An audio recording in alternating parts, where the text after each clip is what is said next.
Hey guys, Team Lux Station's CJ here, and today I want to show you my deck profile for my top 4 finish at the EU20 playmat. This is my end up top 4. My friend ended up winning it, and he wants me to sell it for him, so I just want to do deck profile so you can see what it looks like. Hit me up if you want to buy it. If not, no big deal. I played Brave Enforcer Eldlich.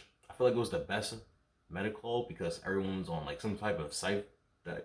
You know, a lot of people are just on just monkey flip like me, but you know, my helmet was a lot harder than theirs, so there's that. But I feel like this is the best deck to take just because you don't lose hard to trap cards because you enforcers pop their trap cards in their turn going first and second sometimes depending on their floodgates of choice. Also, you don't hard lose the Scythe block because I know the virtual deck's doing that a lot now, and I know also in the Brave kit that's their win condition. So it's like you get Scythe block set trap cards, you go against back row decks, you go enforcer control with Eldlich, you know, you're out 2 cards every turn. Like here, you're on probably one either matchup. It performed really well in Swiss. It performed really well in Top Cut. My only losses were decks that my floodgates of choice just don't interact with really well, and that was Brave, Virtual World, or just really Virtual World, and Sky Strike, because the Brave engine loses hard evenly match. Now my matchups, round 1, I went against Eldlich Brave, 2-0 that matchup. Round 2, I went against Eldlich Manica, I 2-0 that matchup. Round 3, I went against Plunder, Brave, DPE. I drew. I won game 1. He was up on life game 2. You know, it was a grind, and you know, I feel like if we could have finished out the game, I would have won, or the match, I would have won. But it's like, you know, 40-minute time rule, so it happens. Round 4, went against Brave Virtual World. That was my friend who ended up winning the tournament. He 2-0'd me, got my rap out of here. Top 16, I won against Sorcel, 2-1 that matchup.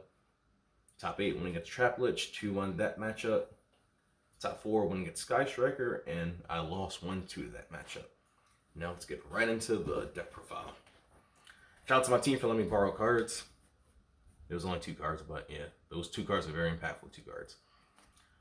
Let's start up with my monsters. I played 2 Golden Lord.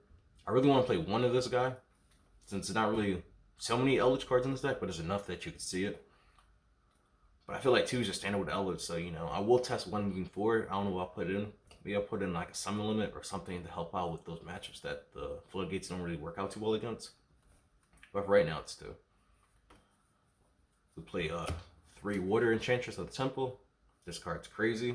I really only want to play 2 of her because I really want to see the spell card, not her because she loses the hand traps. I mean, the spell gets a spell, loses to an Ash, but it's like I'd rather be able to get that far and have them get an Ash so I get like at least the token out of it. And then also I can get the equip spell out of it while this, you know, I'm not getting there. We also play the best engine in the deck. I would never play Eldlich without this engine. Any version of it, just because this card is too goddamn strong, and that's 3 Magician Souls and 2 Illusion of Chaos. Only deck I wouldn't, only Eldlich is probably Traplet, since you want to just set trap cards all the time.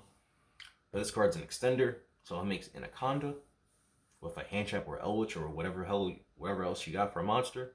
This card says draw 2, because you send either the Faithful if you want to add it back with Barricade Board Blocker on the end phase the next turn, or if you want to send the token and you have an Eldlich trap, you can send that and draw 2, and the token comes back. So you're really just discarding 1 to draw 2, which is crazy. And this card says search Magician Souls, and also says put a brick back and give yourself follow up. Because if you open like a 1 Griffin Rider, you would reveal this, search of souls, you put Griffin back top of your deck. You then summon the souls out, you send the other one to deck to graveyard, you shuffle your deck so you're not drawing that, and then you send 2 cards. You're not drawing, I mean, hopefully you wouldn't draw the same card you put back, you know, if you want to like shuffle it right back to top. But in theory, you know, you draw 2 cards off of 1 card in reality, and you put back a brick. So it's like, that card is so free. I wouldn't play any version of this deck without that card. Now for hand traps, play 2 Ghost Spell, 2 Ash Blossom. Both these cards stop Water Enchantress, which, you know, sets up Negate, you know. Negate's pretty good. And Ash is just an Ash, it's a good card. Ghost Spell stops DP, and it stops a few other cards that are notable in mention, stops Scythe, you know. Most times they have a negate for that, so it's pretty much serious just trade with the Brave engine. And if you open 1 of each, then hey, you can stop the Enchantress and you stop the Scythe if they still get to them next turn if they don't have the negate for it, which is cool. Now for our bricks, play the 1 in Griffin Rider, play the Celestial and the Dasher. You know, the Illusion can pull one of these guys back, you know, which is really neat. This guy's also an extender, so you know, if you want to just get the Anaconda and just say forget the Brave engine, because there's no way to get this guy back. Because I don't play Baron. I want to play Baron, but my friend was borrowing it. Because in the way you would do that, it was just you Baron negate, and then if you did it during your turn, stand by phase, you bring this guy back and you have another gate locked and loaded, which is pretty cool. The Baron didn't come up in testing or in the match or in the tournament either, but I would still like to play it just because I'm playing Omega in the extra deck, which comes up even less. And you know, Celestial and Dasher, they're just the best 2 targets for this deck. Because you know, Celestial says draw 2, Soul says draw 2. So you're drawing 4 cards usually on your follow-up. And you're drawing 1 card per turn, so it's like you're getting a brand new hand. So it's like you're destined to win that game if that happens. Now for our spells, we play 3 Rider Armistier. This card is the whole engine. This card's insane.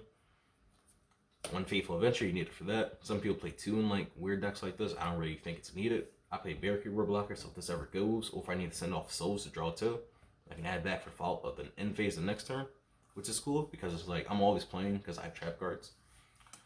The 1 Dragoback, this card makes souls say discard 1, draw 2, because you always send this with it. Or if you're able to get to this, if not, then you just send 2 Eldlich traps and you're good. In this card, you know, Rick puts up to a token, which is pretty free. And it happens during your turn and the opponent's turn. If you have, at the end, the token, this dies because I know someone lightning stormed me. Got rid of my spells. I was like, okay, equip this back. And it's like now they're forced to out the token because if not, the token just gonna freely bounce, or this is gonna freely bounce something on the follow up. Okay, now we also have 2 Fusion Destiny. This card's insane. Whole reason to play the whole Destiny Fusion engine. Enforcer's crazy. Use it in your combo, or if you open 1, send the other one off Anaconda, bait a hand trap, and then play this one from hand. It's like, yeah, GG, bro. Pretty much at that point. 1 Called By and 2 Droplet. Droplet's the God card. Called By stops all the hand traps to stop you because this is more so a combo deck just with Eldlich engine, I like to say. But it's just you don't lose the Scythe because you have trap cards. And it's like the only thing you're going extra deck for is this, so it's like not really, like Scythe's not really doing too much to you anyway. So that's why I feel like this is the best meta card. Now for our trap cards, play 3 Elixir of Scarlet Sanguine. We play 3 Conquistador. We play 1 Walk Hero. Now the 1 Walk Hero might be a little, you might raise an eyebrow at that. I mean, the deck beats Brave PK really easily. This is a pretty good trade, I mean, with DP, but we have Ghost Spells and other ways to out it, which I don't really worry about. And I also play the Charmers in the extra deck. Just like I don't really feel like the second one was really warranted. I didn't really feel like it was needed. I feel like the pop was just a lot more generic, and I feel like it was a lot more impactful than just a non-targeting banish. I feel like 1 is just needed. If you need more than 1, you're not really playing this deck effectively. Because this really isn't an Eldlich deck. It's just a combo deck with just Eldlich cards in it, if you get what I'm saying. It's like, I feel like if you play it, you'll be able to see why I only play 1 and why 1 is only needed. There we go. For our Floodgates of Choice for the main deck, we play 3 Columbia 1, and we play 3 Skill Drain. You know, this card puts my helmet on tighter than everyone else's. They're not really, you know, I don't really need to explain them. Skill Drain, they're Columbia 1.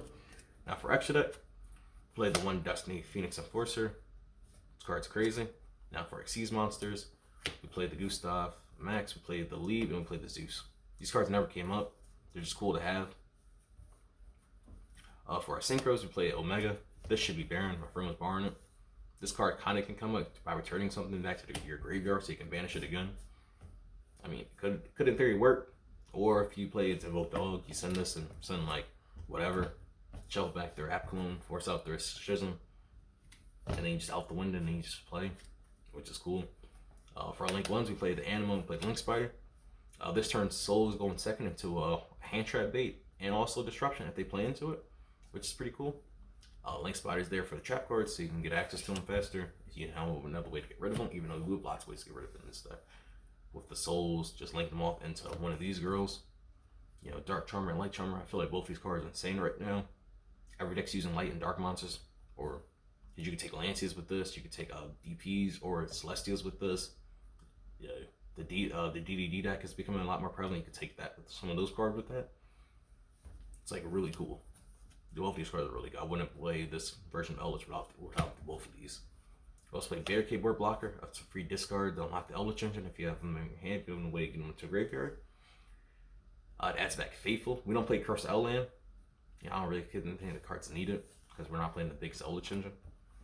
Also, we played Nightmare Phoenix. This card's out to back row. You know, when you want to go for game, out of back row, and then link up, Link and Celine, go access code talker, kill them. Or on the Floodgate that random enough might stop you. Anaconda, you know, this card says get DPA. Now for our link 3s, play Soldier of Chaos and Celine. We have Magician Souls, which is a spellcaster, and we have the 2 Dark Charm, or the Light and Dark Charmer, which also help you get into those. And by turn like 2 or 3, you should have more than enough spells to be able to bring back something. And then we have Exco Talker. Now for our side deck, play the 1 Nib. I side this in for every deck that isn't playing Brave, because you know this is just a Brave negate. If not, I just negate something else, or I have them negate something else and then try to evenly match them. This is pretty much in for anything else that isn't playing that. Droll's there, just as Droll's really good right now. Droll hits the PK stuff when they start like Rhoda, or start with like pretty much when they start Rhoda, it really punishes them.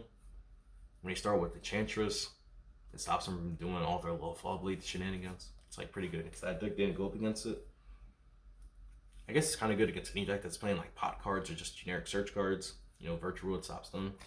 Invoke Dogmatic, this card is insane. I drew games 1 and 2 against them. I would say it's okay against Plunder. I mean, I don't really know what the deck does still. I know a few of their cards say like draw 1, I think, or something like that. So it's like cool.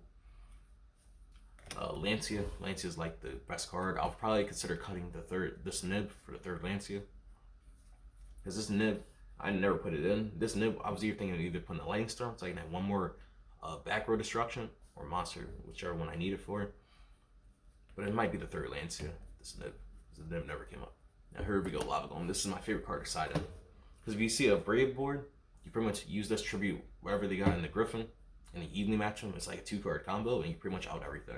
I mean, you do out everything, but it's just like, as long as they don't know graveyard follow-up, they pretty much lost at that point. And this card says you don't normal summon. I mean, we don't normal summon anyway, honestly, because you just special summon souls. Only time you normal summon if you don't have a way to get 2 monsters on board. But Enchantress is an extender as well with the token, so it's like, that never hardly happens. Now we play 3 match, you know, the 2-card combo, Lava Golem. Or if you were to beat out the Griffin negate, then just do this. And it's like, if they don't have DP on the field to get rid of the token, it's like they're gonna have a really bad day. Which these 2 with the droplet is like the 3-card FTK combo. And now for our going first cards, we played 2 more Floodgates Anti-Spell, Rest in Peace Order, and we played 3 Judgment. Just say no to evenly match, which stops you, or anything else that just says I'm not gonna be able to play. Now that's it for my deck profile. If you have any questions, leave them down below. And thank you guys for watching.